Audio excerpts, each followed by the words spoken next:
Vamos a empezar con la clase de hoy, con la segunda parte, y vamos a hacer un rápido, breve repaso de lo que vimos la vez pasada, como para dejar algunos conceptos. Hemos estado hablando de lo que es el proceso de la adoración eclesial, ¿no? Hay un proceso para poder llegar a esa adoración en cuerpo, en congregación, ¿bien? Entre eso, estuvimos viendo a través de algunos textos que la salvación y la adoración no son lo mismo, no son cosas iguales, sino que son dos cosas muy diferentes, ¿bien? ¿Por qué? Porque la salvación es por gracia, pero la adoración es una decisión. ¿Bien? Como está ahí planteado en la imagen, la gracia, algo que no me merezco, solamente con agarrarme, yo ya obtengo esa gracia y logro esa salvación. Ahora la adoración requiere ya de una decisión. ¿Bien? Ya pasa por un esfuerzo de nuestra parte y poder llegar, avanzar, a buscar, decidir, adorar, ¿no? Entonces nosotros vemos que si el proyecto de Dios, ¿no? Que si la decisión de nosotros es sí quiero adorar, hay un proyecto de parte de Dios para el pueblo que sí quiere adorar. ¿Bien? Él quiere que nosotros seamos una nación, una familia. Toda nación empieza por una familia, así que tenemos que empezar por la familia para poder ser una nación santa, ¿no? Con un reino de sacerdotes, ¿bien? Pero requiere nuestra respuesta, requiere el querer nosotros avanzar en este tabernáculo, ¿bien? Para poder llegar a ese lugar santísimo que es donde todos queremos llegar. Todos queremos llegar al lugar santísimo, pero si nos quedamos con la salvación, solamente nos vamos a quedar acá en el altar de bronce, nos vamos a quedar en el altar de sacrificio, en donde Yahshua murió y resucitó por cada uno de nosotros, pero no vamos a avanzar. Si no avanzamos, estamos muy cerca de la puerta. Si estamos muy cerca de la puerta, estamos cerca del lado de adentro, pero también estamos cerca del lado de afuera. Entonces es jugar un poco, es ser imprudente, ¿no? De cierta manera, estar jugando en esta parte. Nosotros tenemos que decidir acercarnos más a la misma presencia de Dios, a ese lugar santísimo, pero no solos, sino todo el cuerpo, toda la congregación. ¿Bien? Bueno, ahí tenemos una imagen un poco más cercana a lo que es el lugar santo y el lugar santísimo. Sí, para destacar que en el lugar santo tenemos el altar de oro, en donde, ¿qué es lo que hay en el altar de oro? Son el incienso, ¿no? El olor grato, el olor agradable a Dios, ¿bien? Que son representadas hoy en nuestras oraciones, en nuestra intercesión y en nuestra adoración, ¿bien? Ahora el proceso para llegar a ser un adorador, vamos a hablar del monte, ¿ven? Hemos estado hablando del monte. El proceso para llegar a ser un adorador es nuestra idea, nuestra mentalidad, nuestro objetivo es subir al monte, a la misma presencia de Dios, o llegar a ese lugar santísimo, a la misma presencia de Dios, en donde Dios mismo es el que habla. Habíamos leído textos como lo de los salmos, ¿no? Importante el del Salmo 15.1. Yahweh, ¿quién habitará en tu tabernáculo? ¿Quién morará en tu monte santo? ¿No? ¿Quién puede hacerlo? Bien, todos podemos. Todos podemos. Es interesante que la respuesta es todos podemos. Pero bueno, hay ciertos requisitos que tenemos que cumplir, que tener para poder llegar a subir al monte santo. Habíamos dicho también este texto en hebreo que nos dice que antes los que podían llegar al lugar santísimo en el tabernáculo, ¿quién eran? Era alguien de la descendencia de Aarón, ¿bien? De los levitas de Aarón. Los levitas sin descendencia de Aarón podían llegar capaz hasta el lugar santo. Bien, a través de Yahshua, a través del sacrificio de él como sumo sacerdote según el orden de Melquisedec, bien, él abrió ese camino y nos dio acceso a que ya no importa si vos tenés sangre levita, si sos de la descendencia de Aarón, ¿no? Sino que lo importante es que si cumplí los requisitos y teniendo fe en Yahshua, bien, ¿qué sucede? Podés entrar al lugar santísimo, ¿no? Como el sacrificio de Cristo no fue personal para cada uno, sino que fue grupal, porque él, ¿por quién se entregó? Dice, según Efesios, dice que él se entregó por la iglesia, él se sacrificó por la iglesia. No se sacrificó ni por Juan, ni por Pedro, no por alguien individual, sino por todo el cuerpo, por la congregación. Él se sacrifica por la congregación. Entonces, ¿quién tiene que ir al lugar santísimo? La congregación. Todo el pueblo entero tiene que ir a la misma presencia de Dios. Entonces, sería muy egoísta, no sería un buen corazón pensar en que yo solo suba y el resto, ¿bien? ¿Qué pasa si cada uno dice, no, yo solo me voy hasta el séptimo cielo? En parodia del tercer cielo. ¿Bien? Me voy hasta allá, hasta lo sumo. ¿Y el resto? ¿Entendés? Hay algo que no está bien porque me estoy olvidando del cuerpo. Y el cuerpo es lo primero. El cuerpo es lo primero, ¿bien? Nosotros hemos visto en el Antiguo Testamento, ¿no?, adoradores que entraban a la misma presencia de Dios a través de la adoración. Yo no digo que cada uno de nosotros lo pueda hacer individualmente en su casa. Cuando cada uno de nosotros individualmente en nuestra casa podemos tener ese momento de adoración, de oración profunda con Dios, y llegaste al tercer cielo, pero bienaventurado sos. Está perfecto, porque lo estás haciendo encerrado en tu cuarto. ¿Bien? Pero cuando lo hacemos en congregación, nos tenemos que animar y nos tenemos que llevar todo hacia el mismo lugar.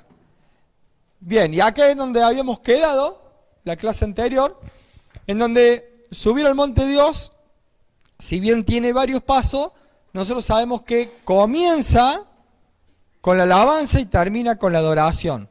¿Bien? Comienza con la alabanza.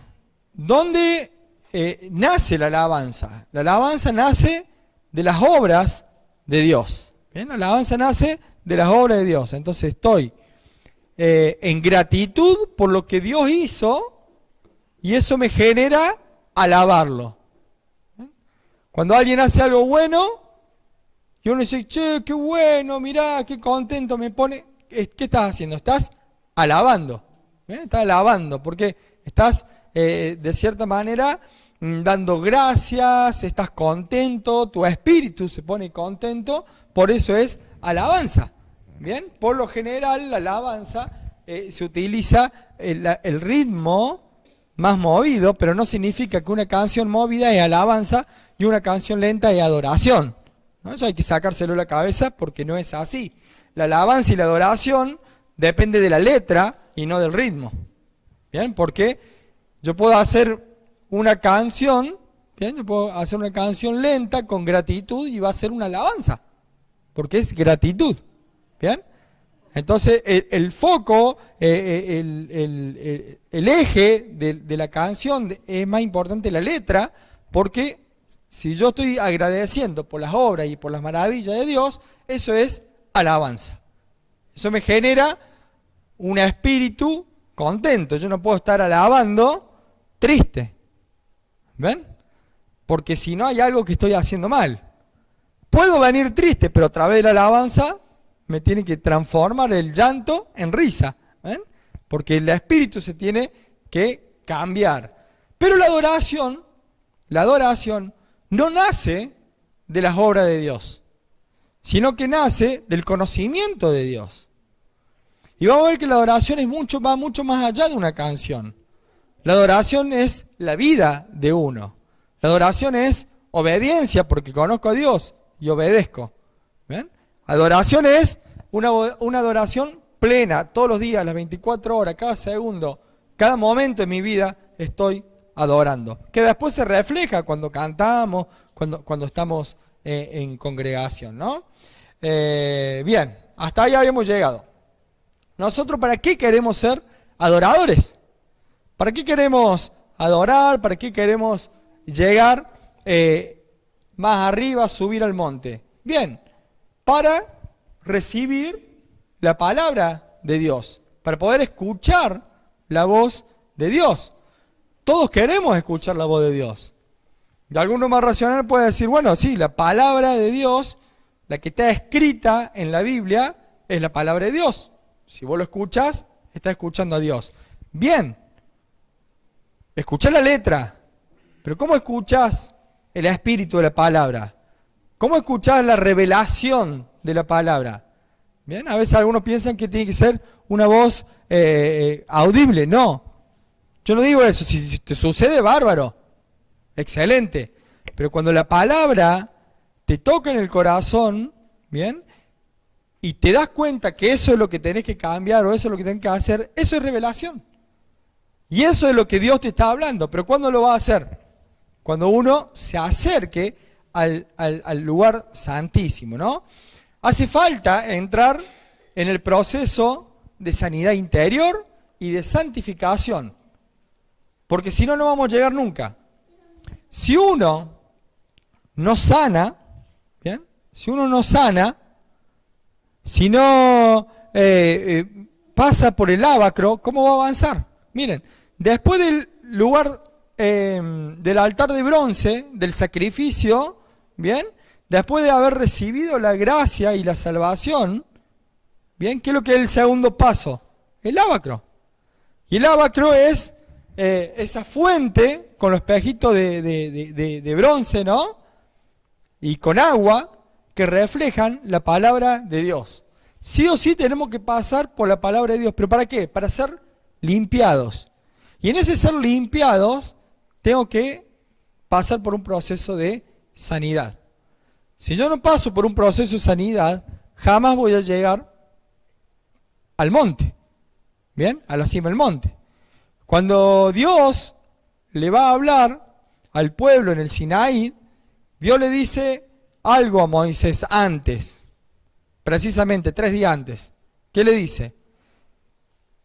Que se santificaran, que aún ni se llegasen a las mujeres, ¿no?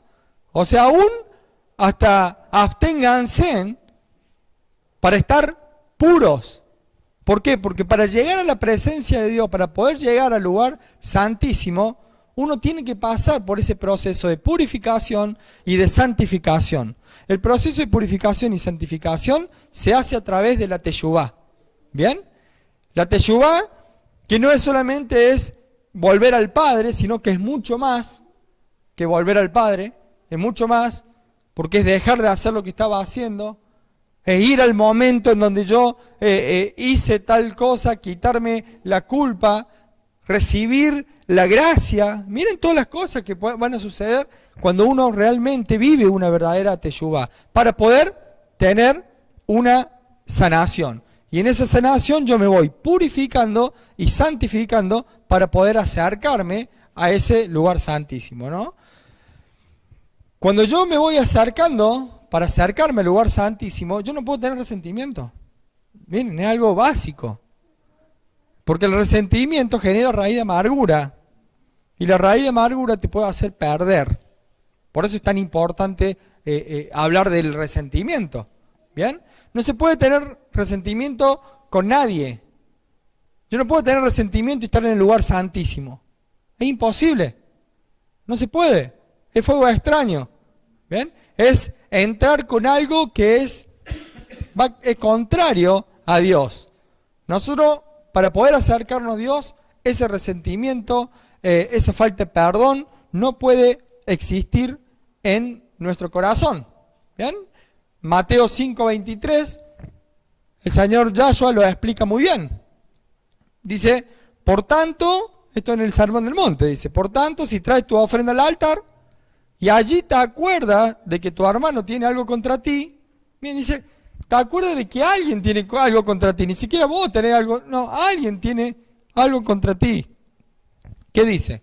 Deja allí tu ofrenda delante del altar y anda, reconcíliate primero con tu hermano y entonces ven y presenta tu ofrenda. De nada sirve traer la mejor canción, la mejor, qué sé yo, composición, la mejor predicación, el mejor servicio, si vos tenés algo contra tu hermano. De nada te sirve. Se empaña, se empaña. Todo lo que lo mejor pudiste haber hecho, todo el esfuerzo que vos pudiste haber dedicado a algo, se va a empañar con solamente tener una mugrecita en tu corazón, ¿no? Por eso, bueno, ¿no? Acá en la imagen van a representar algo. Vemos ahí una persona llevando el sacrificio al sacerdote, pero antes de llevarla al altar, lo primero que hay que hacer es reconciliarse. Siempre es importante poder reconciliarse con quien tenga algo. Por eso es tan importante, ustedes van a ir viendo cómo nosotros hemos organizado de cierta manera, cómo le hemos dado un orden a nuestra reunión congregacional, y vamos a entender por qué venimos con alabanza, por qué se realiza, se ministra la cena del Señor, y después pasamos a la adoración, porque primero hay que limpiarse. ¿Ven? Por eso hay que limpiarse, hay que perdonar. ¿Ven? Hay que quitarse todo resentimiento, todo dolor, toda aflicción. Eso no puede existir para poder seguir avanzando. Antes de avanzar, tenemos que ir pasando por esa limpieza, ¿bien? Esta limpieza también se hace en la semana, antes de llegar al Shabbat. En el mismo momento yo tengo algo, automáticamente tengo que sanar, ¿no? Y el tercer punto, también que podemos encontrar, es la construcción del tabernáculo. ¿Bien? La construcción del tabernáculo. ¿Cuál era la idea del tabernáculo? La idea del tabernáculo era que la presencia de Dios estuviera morando, ¿bien?, con todo el pueblo. Entonces, Dios en medio del pueblo y todo el pueblo viviendo con Dios. Ahora díganme, ¿Dios no está acá? Claro que sí, si los cielos no lo pueden contener. Dios está acá. Y está en todo lado Dios. Porque es omnipresente. ¿Bien? Dios es omnipresente, pero ¿por qué esto? ¿Por qué el tabernáculo en medio? Porque ahí se manifiesta, o sea, Dios nos quiere hacer ver cómo hoy Él vive en su pueblo. ¿Bien? Él quiere vivir en su pueblo. Ahora, si se construye el tabernáculo, Dios puede manifestar su presencia. Si no se construye el tabernáculo, ¿cómo se manifiesta la presencia de Dios en medio del pueblo? ¿Cómo sé que un pueblo o en una congregación está Dios? Hay que ver si está el tabernáculo. Pero no me refiero ya a este tabernáculo hecho de material, sino me refiero al tabernáculo hecho con piedras vivas. ¿Bien? El tabernáculo hecho con los mismos hombres, con los mismos hermanos de la congregación. Dice Éxodo 40:34, dice que entonces una nube cubrió el tabernáculo de reunión y la gloria de Yahweh llenó el tabernáculo. ¿Por qué? Porque Dios, una vez que terminaron el tabernáculo, vino la nube y se asentó sobre el tabernáculo. Porque no dejaron ni un detalle a la deriva. Ni un detalle dejaron a la deriva. Cada estaca tenía que ser un material. ¿Bien? Cada poste tenía que ser un material, una longitud. ¿Bien? Cada tela tenía que ser de una longitud, de un tamaño, tenía que ser de cierta tela. El utensilio tenía que ser de ciertos materiales. ¿Bien? No se podía hacer las cosas como se nos parece a nosotros. No le dijo Dios a Moisés, hacemos un tabernáculo como a vos se te ocurra. Interesante eso, porque Dios le dio cada detalle del tabernáculo a Moisés. Se lo dio para que hicieran tal cual como Dios decía.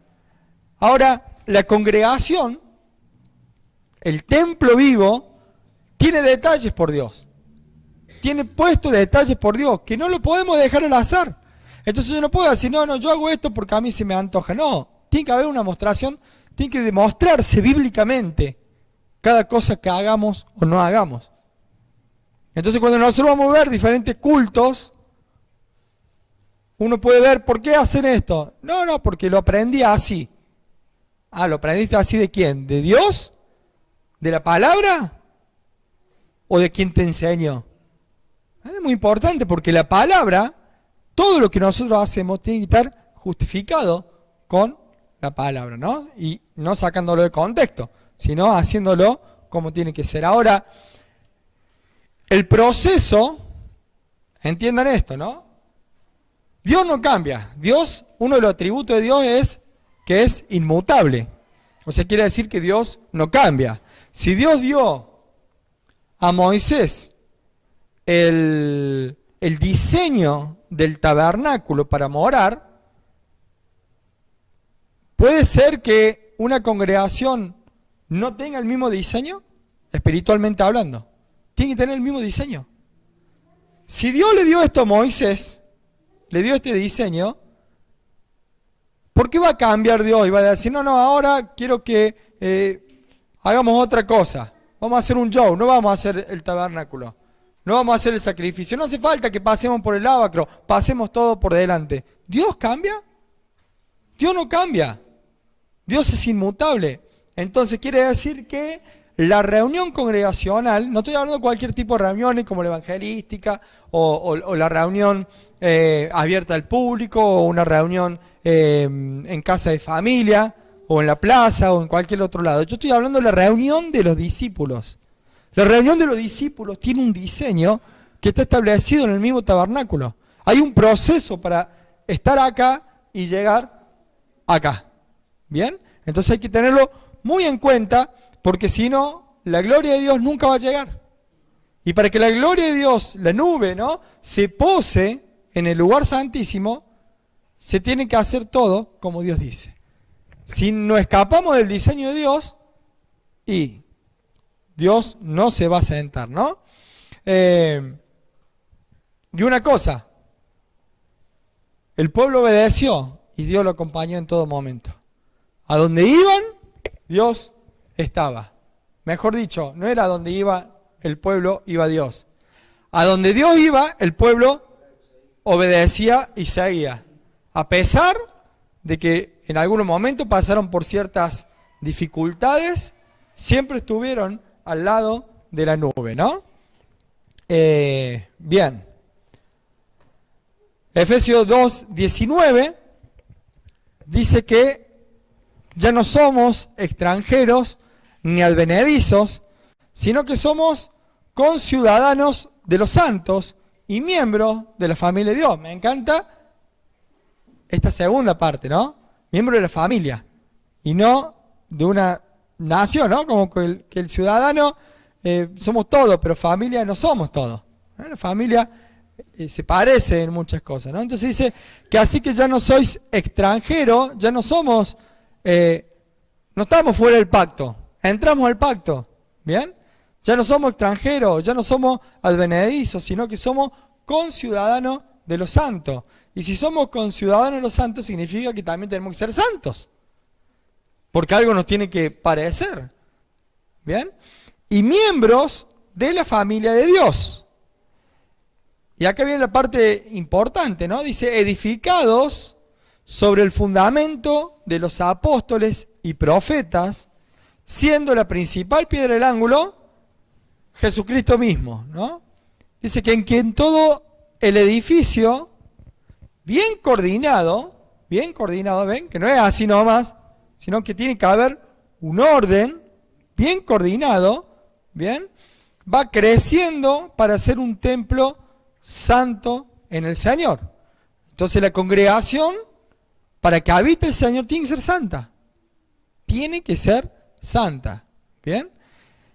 En quien vosotros también sois juntamente edificados para morada de Dios en el Espíritu. O sea, cuando nosotros vamos edificando el cuerpo, nos vamos edificando a nosotros mismos también. Es muy interesante que en la edificación individual, cuando tengo un corazón hacia el resto, bien, también vamos edificándonos mutuamente, ¿no? Si no, uno se puede edificar solo, se aísla, y entonces, ¿qué estás haciendo? ¿Y el resto? Te está olvidando el resto. Y hay que llevar a todo el resto. ¿Bien? Hay que llevar a todo el resto. Bien, ahí vemos el nuevo tabernáculo de Dios que habita, o sea, Dios está habitando en un tabernáculo, pero ya no hecho de material, sino de hombres. De hombres que no son cualquiera, sino que son adoradores. ¿Bien? En un tabernáculo de adoradores. Es la congregación de los santos. Dice Apocalipsis 21:3, y oí una gran voz del cielo que decía: he aquí el tabernáculo de Dios con los hombres, y Él morará con ellos, y ellos serán su pueblo, y Dios mismo estará con ellos como su Dios. Bien, esto que nos muestra que no solamente hoy, ni en el reinado milenial, sino que Dios siempre, en toda la eternidad, Él quiere morar con nosotros. Él quiere morar con nosotros. El tema es que si nosotros estamos preparando ese lugar para Él. ¿Bien?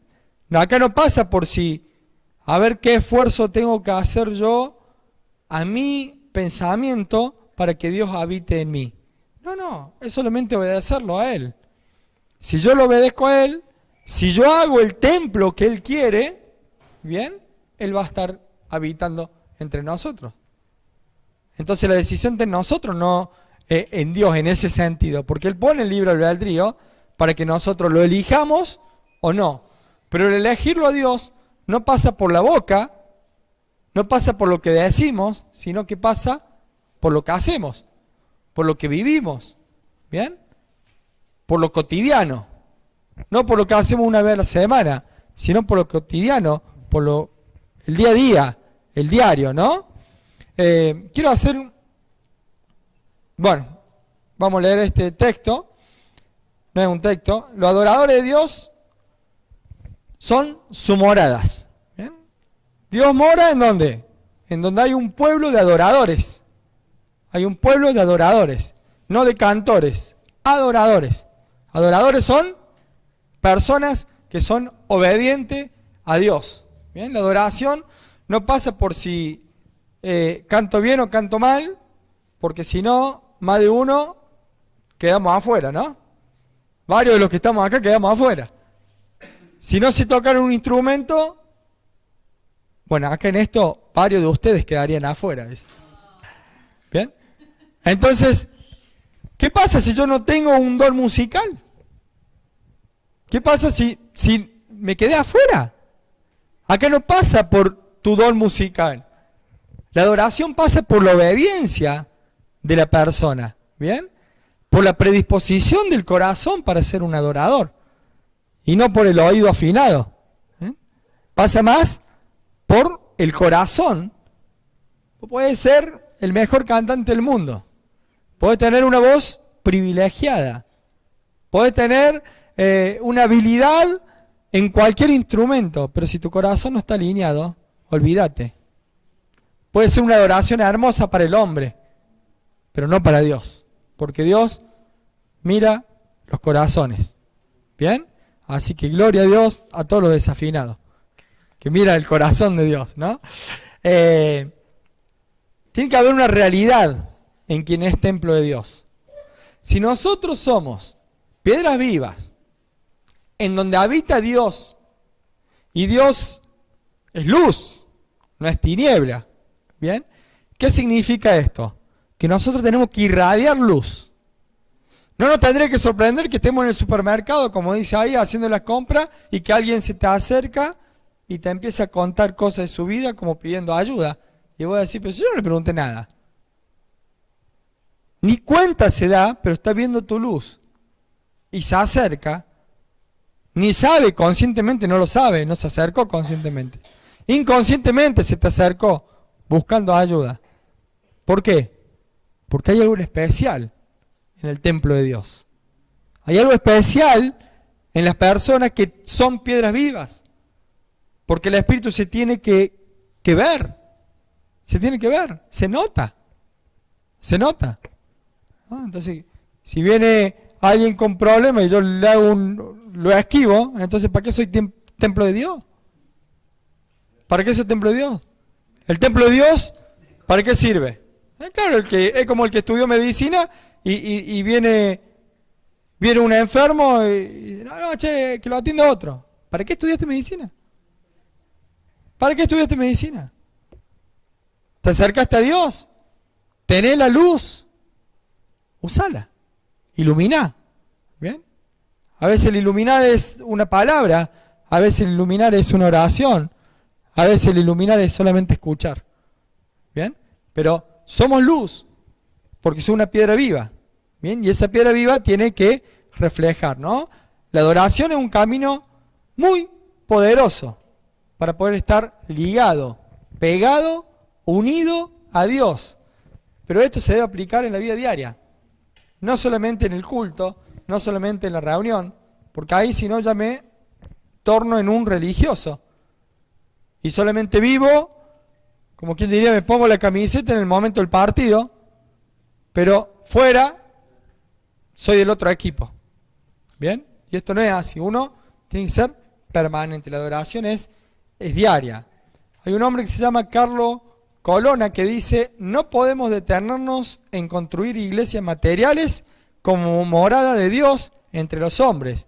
Debemos construirnos a nosotros mismos como su morada, y llegamos a hacerlo realmente cuando la palabra de Dios está en nosotros y nosotros estamos en la palabra. Y cuando este hombre habla, cuando la palabra de Dios está en nosotros, no habla de conocimiento, sino que habla de revelación, ¿bien? De obrar. Cuando la palabra se revela, automáticamente se pone en obra, como en Santiago, ¿no? ¿Cómo podemos mostrar la fe sin obras? Eso no es fe. Si no hay obras, no hay fe. Claro. Hay que ser hacedor de la palabra, y en eso se manifiesta de que la palabra de Dios realmente se ha revelado en nosotros y nosotros la llevamos a cabo, ¿no? Por eso es que nosotros tenemos que estar permanentemente en la palabra, y tenemos que, muchas iglesias ponen el foco en las construcciones de los templos y realmente se desvirtúan. Yo no lo veo a Yahshua siendo un arquitecto de materiales. No lo vi en ningún momento tratando de armar un templo, ¿bien? O de refaccionar el templo que estaba. Lo veo más construyendo una congregación, edificando a sus seguidores, ¿bien? Para que ellos puedan continuar con esa obra, una obra espiritual y no física. Con esto no digo que no se puede tener un templo. Lo que yo estoy diciendo es que el foco principal tiene que ser las almas, tiene que ser encontrar almas nuevas, tiene que ser edificar las mismas almas que están. ¿Bien? Si te da el tiempo, el lugar, el espacio y el dinero para poder hacer templos materiales, hacelo. Pero el primer foco es este, porque muchas iglesias son poquitos y ya quieren edificar un templo. Y edifican un templo y se pasaron años, ¿no? Trabajando, lomeando, y no le predicaron la palabra a nadie, porque solamente es cansador edificar. ¿Bien? Entonces se enfocaron totalmente en esas cosas. Y a veces nos desenfocamos muy fácil con cualquier otro tipo de cosas. Hasta el tabernáculo de Moisés tuvo un tiempo también de construcción. No pasaron más de un año edificando el templo, ¿no? El tabernáculo. Fue corto el tiempo, todo el pueblo trabajó y automáticamente ya quedó. Si nosotros lo vemos, el templo tampoco era un templo gigantesco, ostentoso. ¿Bien? Si bien había materiales como el oro, ¿bien? Como la plata, como el cobre, no significa que era ostentoso lo que Dios había diseñado. Después los otros sí ya hicieron cosas más ostentosas, ¿no? Miren, templo de piedras vivas. Un templo de piedras vivas. En este templo de piedras vivas vamos a ver a tres personajes. Ahí vemos que hay muchas. Cada uno de ellos tiene un nombre y apellido. Bueno, en este caso le vamos a poner nombre solo, ¿ven? Este es Aníbal. Aníbal es esa piedra que ustedes pueden ver acá. ¿Ven? No sé si se logra ver la flecha. ¿La logran ver o no? Este es Aníbal, esta piedra. Claro. Vamos a ver Aníbal. Este es Jonás. Miren, Jonás es esta piedra. ¿Bien? Jonás es esa piedra. No le vieron la cara, ahora se lo voy a mostrar. Tiene media cara de sinvergüenza, Jonás. Y también estaba Lisa, ¿ven? Para no tener problemas con las mujeres, puse también una mujer, ¿no? Lisa está acá. Entonces tenemos a Lisa, Jonás y Aníbal, ¿bien? juntos, todos, forman, ¿qué cosa? Un muro que están formando un templo, ¿bien? Un templo de piedras vivas. Pero resulta que este Jonás, que medio picarón, en la semana se ve que no se portó muy bien, estuvo medio alejadito de Dios, estuvo medio remolón para la oración, estuvo medio rebeldón, ¿bien? ¿Y qué pasó? Dejó un hueco. La idea es que acá hay un fondo celeste, entonces, bueno, queda un hueco. ¿Se entiende la idea, no? Queda un hueco. Miren ese muro. ¿Tiene la misma resistencia que recién? Ya no tiene la misma resistencia, ¿no? Pero justo coincidió que Aníbal anduvo por los mismos pasos que Jonás. ¿Bien? Y no solamente que Aníbal y Jonás no se portaron bien, sino que también Lisa también se portó mal. ¿Bien? Portarse mal en el sentido, a ver, no es que salieron a matar gente, no. Solamente se soltaron de Dios. ¿Bien? Dejaron de brillar, dejaron de ser esa luz que tienen que ser como un templo santo, como un templo del Espíritu Santo. ¿Bien? Ese muro, acá tenemos un ingeniero civil, nos puede confirmar, me puede confirmar, ingeniero, de que este muro, ¿qué sucede? Va a estar débil, ¿no?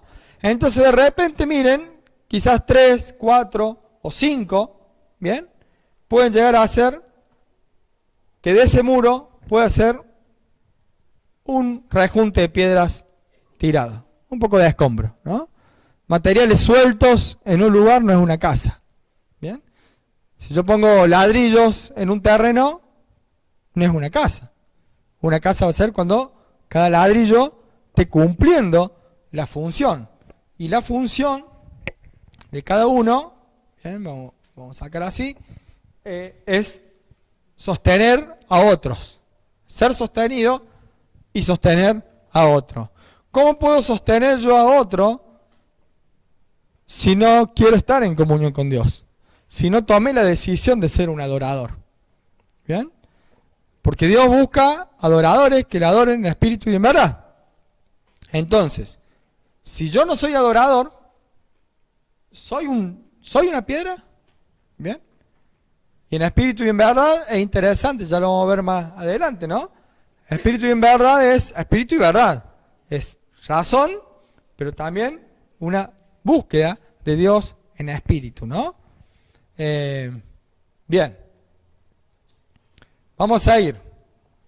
Hay 3 cosas, bien, que nosotros podemos llamarlo de cierta manera, que tienen que existir en una adoración eclesiástica o en una adoración congregacional.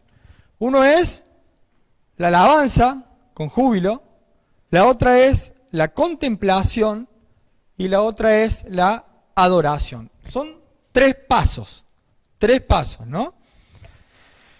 En estos 3 pasos vamos a ver, por ahí yo se lo puedo decir medio rapidito, en que, para que puedan entender, esto puede ser una alabanza con júbilo. Empiezo con las manos levantadas.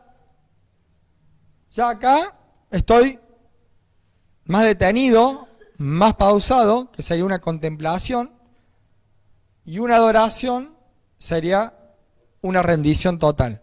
Bien, entonces miren cómo llegamos, empezamos, entramos al tabernáculo de esta manera, pero cuando llegamos al lugar santísimo tenemos que llegar de esta manera. Esto se demuestra físicamente, ¿bien? Es lindo si lo podemos hacer física y espiritualmente. Con que lleguemos a que sea espiritualmente solo, yo más que me conformo, ¿bien?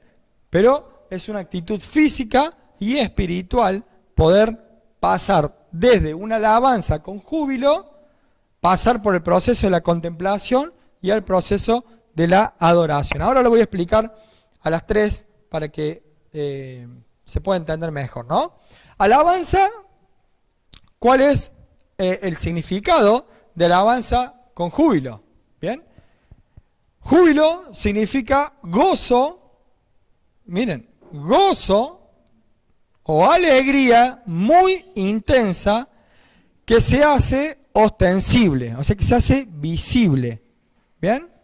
Entonces yo no puedo decir, somos el pueblo de Dios.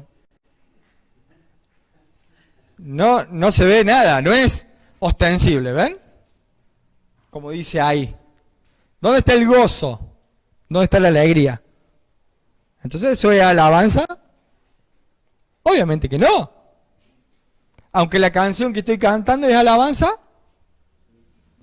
Sí. Cuando el tipo que se inspiró y la escribió era una alabanza. Pero como yo la estoy reproduciendo, no es una alabanza.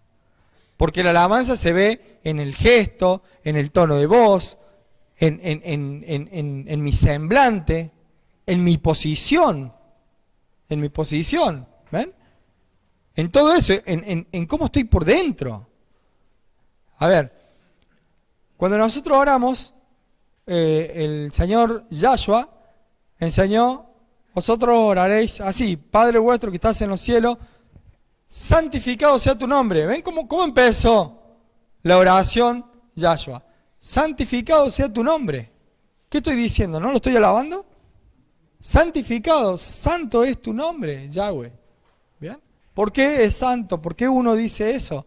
Porque estoy alegre, estoy llegando, estoy entrando al tabernáculo. Y uno dice, ¿pero qué? ¿Antes no estaba en la presencia de Dios? Claro que sí, pero ahora voy a entrar en el tabernáculo con todos mis hermanos. Esa es la diferencia.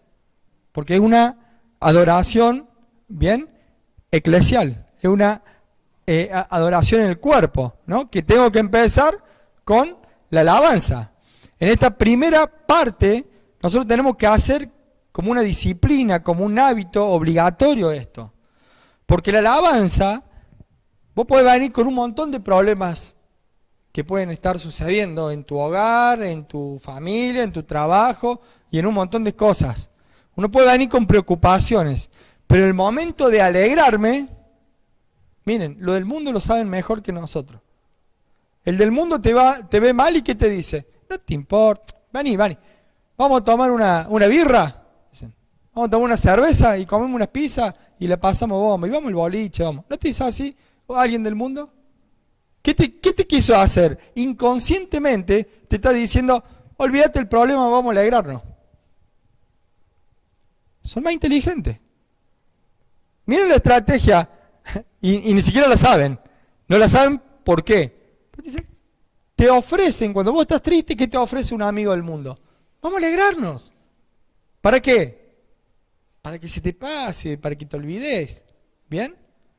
Dios es mucho más sabio, obviamente, porque cuando uno viene con todas sus preocupaciones, con todas sus aflicciones, y como yo tengo que alabar con júbilo, ¿qué voy a hacer para que me nazca del corazón el alabar con júbilo? Tengo que empezar a recordar qué hizo Dios, porque la alabanza nace ¿de dónde? Lo dijimos cuando empecé. Bien, de las obras. De lo que Dios hace por nosotros. Entonces, sobre las obras de Dios, estoy contento en realidad. Empiezo a ver lo positivo. Y ya no veo lo negativo. Entonces sí, venía con algunas preocupaciones. Pero en el momento de alabar con todo el cuerpo, ¿qué empiezo a pensar? Dios hizo esto. Dios... me sanó a mi hijo en esta semana y me fue bien en el trabajo, conseguí el trabajo, me aumentaron el sueldo. Miren, Dios hizo algo seguro. Yo sé que muchas veces decimos, bueno, alguien que dé un testimonio, pero yo sé que hay muchas veces, muchos más testimonios que nadie los dice. Porque Dios obra siempre, todos los días obra Dios. Y cuando uno empieza a recordar y empieza a poner el foco, saco el foco de mí, pongo el foco en las obras que Dios hizo en mi vida, mi corazón empieza a cambiar. Mi espíritu empieza a cambiar. Entonces vine triste, voy a empezar a cambiar. Si la tristeza no se me fue, es porque tu foco sigue mirando al ombligo. Seguís mirándote al ombligo, seguís en tu egolatría, seguís siendo un egocéntrico, que seguís mirándote hacia vos mismo. Porque aún el problema que sea, cuando vos venís a adorar, cuando vos venís a alabar con júbilo, de algún lado va a tener alegría porque Dios algo bueno hizo en tu vida. Y si no hizo nada o crees que no hizo nada, agradece igual, porque por gracia estás en el lugar en donde antes no hubiera estado si no hubieras conocido la gracia de Dios y haber recibido el sacrificio de su Hijo. ¿Ven? Entonces, ¿ven cómo el proceso de la alabanza? El proceso de la alabanza no es el ritmo. El proceso de la alabanza es, ¿qué hizo Dios? Entonces empiezo a mirar, no lo veo a Dios, no lo veo todavía a Dios. Estoy viendo las obras de Dios. Entonces empiezo a entrar al tabernáculo y ¿qué me encuentro? El altar de bronce. ¿Lo veo a Dios? No, no lo veo a Dios. Pero estás viendo el altar de bronce. ¿Qué estás viendo? Lo que Dios hizo por vos. Envió a su Hijo a morir en la cruz. ¿Para qué? Para que vos seas salvo. Apenas entras al tabernáculo, ya tenés con qué agradecer, con qué predisponer tu corazón para dar gracias a Dios y para alabar y aclamar con cánticos y que sea una demostración no solamente de corazón, sino hasta física también. Tiene que haber alegría. La alabanza es alegría. Estoy contento. Estoy contento. Miren, Alex aprobó, ¿cuándo? ¿El martes? Hoy aprobó un parcial, muy importante. ¿Nos tenemos que poner contentos o no? Sí, nos ponemos contentos. ¿Por qué? Porque aprobó un parcial y eso es un beneficio para él. Y eso nos tiene que alegrar y nos pone contentos. Entonces, ¿cómo vamos a decir? Ale, aprobaste el parcial. No lo va a decir así. ¿Qué va a decir? Bien, Alex. ¿Ven? Es bien, Alex. Claro, estoy contento. Estoy contento, ¿por qué? Porque él se sacrificó y él debe estar más contento que todos. Porque él sabe el sacrificio que hizo para poder aprobar ese examen. O lo mismo que otro que hizo un trabajo y cuánto sacrificio, y lo terminó el trabajo y estás contento. ¿Ven? Eso es la alabanza. No tenemos que cambiar el foco. Sacar mi egocentrismo y mirar a Dios. Pero no lo voy a ver a Dios porque primero estoy viendo las obras de Dios. La alabanza, miro las obras. ¿Ven? Estoy lejos todavía, pero ya me estoy acercando. ¿Bien? Entonces, llegamos, y si no está el gozo, digamos, no está esa alegría, lo mejor, digamos, que tenemos que hacer es predisponernos a pensar en la obra de Dios. Esa es la actitud que tenemos que trabajar nuestro corazón para que venga el gozo. Entonces, ¿cómo va a venir el gozo? Yo no puedo decir, bueno, estoy gozoso, no estoy gozoso. Tengo que trabajar para generar el gozo en mí. ¿Qué me genera el gozo? El recordar las cosas buenas que Dios hizo para mí. Entonces, ¿cómo lo hago? A ver, en la parte práctica. Vamos a la parte práctica. La parte práctica es, vengo amargado. ¿Bien? ¿Qué hago? Yo tengo que estar contento, esto es racional. Yo tengo que estar contento. ¿Cómo voy a hacer para estar contento? Pienso en las cosas positivas y en todas las cosas que Dios hizo en esta última semana, digo, ¿no? O en un periodo. Y eso, como siempre las obras de Dios son más grandes que cualquier problema que puedas tener, te va a dar cuenta que te va a producir alegría. Y el problema va a menguar. La preocupación va a menguar. Esto es sanador. Pensar en el problema no te sana, te enferma. Pensar en la preocupación, eso te enferma. Las preocupaciones te pueden atormentar, te pueden llevar a un montón de lugares que no son los que Dios quiere para tu vida. ¿Bien? Y el cuerpo habla. Nuestro cuerpo habla. ¿Cómo habla nuestro cuerpo? Con enfermedades. ¿Bien? ¿Cómo habla nuestro cuerpo? Con lo que comes y te hace mal. ¿Cómo habla nuestro cuerpo? Les puedo decir un montón de cosas. El cuerpo habla. Entonces las preocupaciones, los malestares, las aflicciones, las amarguras, terminan destruyendo tu cuerpo. Somos tripartistas, cuerpo, alma y espíritu. Entonces no puedo estar bien mi alma y mi cuerpo mal. No, si tu alma está mal, tu cuerpo, tu espíritu va a estar todo mal. Entonces, ¿qué tenemos que hacer nosotros? Cambiar el foco. Nosotros si alabamos todos los días, ¿cómo vamos a estar? Nuestro ánimo, ¿cómo va a ser? Nuestro rostro, ¿cómo va a ser? Pero yo no estoy hablando congregacional. Si yo lo hago todos los días, cuando venga a la congregación, no voy a tener que hacer ningún trabajo, ningún esfuerzo, sino que automáticamente se va a dar solo, porque estoy gozoso, porque sé que Dios hizo esto en mi vida y voy para adelante. ¿Se entiende?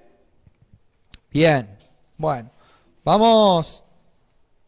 Salmo 95:1 dice, venid, aclamemos alegremente a Jehová, cantemos con júbilo a la roca de nuestra salvación, lleguemos ante su presencia con alabanza, clamémosle con cánticos. Algunos son recios en cantar, se niegan. No, porque es poco espiritual cantar. Díganle que es poco espiritual a David, que saltaba y bailaba. ¿Bien? O en el Apocalipsis que salen todos cantando. Qué poco espiritual. Si Dios inventó la música, Dios creó la música, Dios creó los ritmos, Dios creó la armonía, Dios la creó, ¿para qué? Para que lo usemos para Él. ¿Bien? Todo lo que es sensual, eso no es para Él. ¿Por qué? Porque el diablo es un imitador. ¿Bien? Entonces él siempre va a utilizar las cosas buenas para llevarte a lo malo. Entonces hoy la música del mundo está plagada, que ya no es más sensual, sino ya directamente sexual. ¿Bien? Y eso no es, esa música no la creó Dios. Dios creó la música, pero el otro la desvirtuó para llevar a otros a diferentes lugares. Ahora, bailar, gozoso de alegría para Dios, está bárbaro, está bueno. Muchas culturas lo hacen. Bueno, acá hay una imagen de un David danzando, ¿no? ¿Por qué? Porque recuperaron el arca. ¿Bien? Vemos al día de hoy en muchos lugares que hay baile, ¿no? Vemos aún en la cultura judía como también bailan hombre entre hombres, mujeres con mujeres. ¿Por qué? Porque no es un baile sensual ni sexual, es un gozo de alegría hacia Dios. ¿Bien? La contemplación. Bien, la contemplación es, que es lo que vamos al significado del diccionario, es la observación atenta y detenida de una realidad, especialmente cuando es tranquila y placentera. Reflexión serena, detenida, profunda e íntima sobre la divinidad, sus atributos y los misterios de la fe. ¿Cómo puedo contemplar bailando? Ya acá cambia. Porque ya la contemplación empiezo a ver a Dios. En el júbilo yo no veía a Dios, ¿qué veía? Las obras. En la contemplación, ya lo voy viendo, empiezo a verlo a Dios. Y empiezo a contemplar, empiezo a observar. Me voy enfocando cada vez más en Dios y voy comenzando a ¿qué? A verlo. ¿Bien? Es metáfora lo que estoy diciendo en cuestión de verlo, porque nadie vio a Dios. ¿Bien? Sino que la contemplación es buscar, si quieren mejor, es buscar de ver de Dios, de tratar de sentirlo, ¿no? Esta es la parte de empezar a subir, acá voy a la mitad del monte. Es empezar a querer entrar a ese lugar santo, es pasar por la palabra, es pasar por el ábacro, en donde empiezo a decir, perdono a tal, mira, pasó esto en la semana también, pero perdono a este, perdono al otro. ¿Ven? Empiezo a limpiarme porque estoy acercándome a Dios y tengo que estar limpio para acercarme a Dios, ¿no? Empiezo a conocer, empiezo a destacar, ¿qué cosa? Su grandeza, su autoridad. ¿Bien? Empiezo a ver su soberanía. No es que me voy a imaginar una imagen, no, yo no estoy diciendo eso. Empiezo a ver sus atributos, empiezo a ver su grandeza, su autoridad, su soberanía, su derecho de propiedad por creación y por redención sobre mí. Porque Él es dueño de cada uno de nosotros por ser seres creados por Él y por ser seres redimidos por Él. O sea, nos pagó 2 veces. Estos son como los ferrocarriles de acá de Argentina. Se pagan 2 veces. Bueno, Dios pagó 2 veces por nosotros. 2 veces. Por crearnos y por qué más. Y por redimirnos. ¿Bien? Contemplar. El mejor ejemplo de contemplación que puedo encontrar yo es cuando nace tu hijo. ¿Bien? Lo mirás. Y lo mirás. Y lo seguís mirando. ¿Y qué haces? Nada. Lo mirás.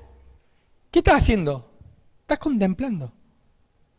No quiero poner el ejemplo de hombre y mujer, sino pongo de un hijo. ¿Bien? Para que no desvirtuemos. Entonces, ¿qué hago? Lo contemplo. Ay, mira la orejita. Mira la naricita. ¿Qué estoy haciendo? Estoy contemplando, estoy tratando de observar. Y ves todo en positivo, ves todo lo bueno. ¿Ven? Eso es contemplar. ¿Bien? Es sentir una llenura de decir, wow, qué perfecto es todo, qué lindo, qué hermoso. No le encontré defecto. Yo le voy a contar un secreto. Para mí todos los bebés chiquitos son feos. Pero todos dicen, ¡qué lindo! Y bueno, entonces uno dice, ¡qué lindo! Uno lo ve lindo. Pero la gran realidad es que hasta que los chiquitos empiezan a deshincharse y todo eso, ahí empiezan a ser más bonitos. Pero son una creación bonita de Dios. Son una creación bonita. Dice, porque Yahweh es Dios grande y Rey grande sobre todos los dioses, porque en su mano están las profundidades de la tierra, ¿ven? Y las alturas de los montes son suyas, suyo también el mar, pues Él lo hizo y sus manos formaron la tierra seca. ¿Ves? Esto es decir, ¿cómo hizo todo? ¡Qué grande! ¿Quién hizo esto? Aún el cuerpo humano, yo siempre me sorprendo que la complejidad del cuerpo humano, y Dios lo hizo, y Dios lo creó, y es perfecto, y hay un equilibrio, ¿no? Si tuviéramos más oxígeno y menos hidrógeno, tal vez no podríamos vivir, pero hay una nivelación de todas las cosas. Hay una nivelación aún de la distancia del Sol con la Tierra. Hay una nivelación en la distancia de la Luna con la Tierra. Y eso es perfección de Dios. ¿Ven? Eso es perfección de Dios. Imagínense si tuviéramos luna llena los 28 días. Sería catástrofe. Si el día fuera más de 24 horas, ¿bien? Habría un problema porque se recalentaría la tierra. ¿Ven? Eso es perfección, ¿ven? Eso es contemplar. Empezar a ver la grandeza de Dios. Estoy viendo la grandeza de Dios, ¿bien? Miren, estos son unos ejemplos que podemos decir de contemplación, ¿no? Personas que están ya más concentradas. Estoy en una concentración. La contemplación es ya, recién venía con algarabía, con gozo, ahora me voy serenando, voy contemplando a Dios, ¿no? Hasta un niño puede contemplar a Dios.